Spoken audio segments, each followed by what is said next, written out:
Day 5 of Reading the Bible, Chapter 7, Genesis.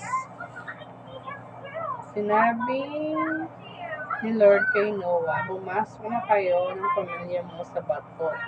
Kita ko, ikaw lang ang gumagawa ng tama sa mundo. Magdala ka ng 7 pares na lalaki at babae ng lahat ng malinis na hayop. Pero 1 pares lang para dun sa di malinis. Magdala ka rin ng 7 pares ng bawat klase ng ibon.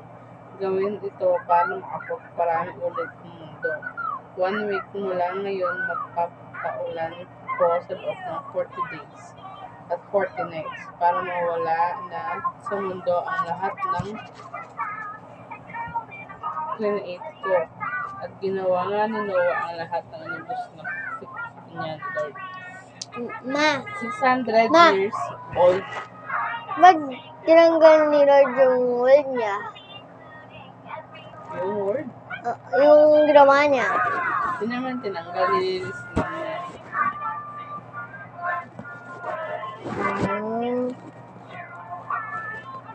Kaya, 600 years old na si Noah nang bumaha ang mundo.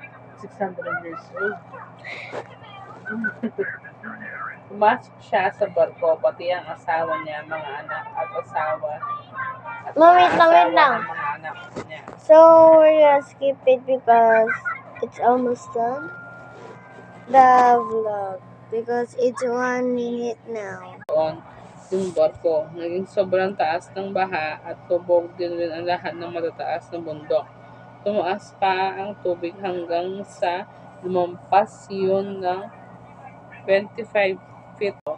Namatay nga ang lahat ng buhay sa mundo. Lord, ang sa mundo yun lahat ng mabubuhay, mga tao, mga hayop at mga ibon.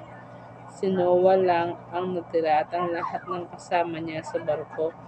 Hindi humupa ang baha sa loob ng 150 days. So, this is the... Hindi kinalimutan ng Diyos si Noah at ang lahat ng hayop na kasama niya sa barko. Pinahihip ng Diyos ang hangin at nagsimulang bumaba ang baha. Nagsara ang mga bukal sa lupa, pati yung mga bintana ng langit. Tumigil ng ibon at hayop para magkaroon sila ng maraming anak. Marami silang sa buong mundo. So, that was the end. If you want to see it, just buy a Bible and it's safe.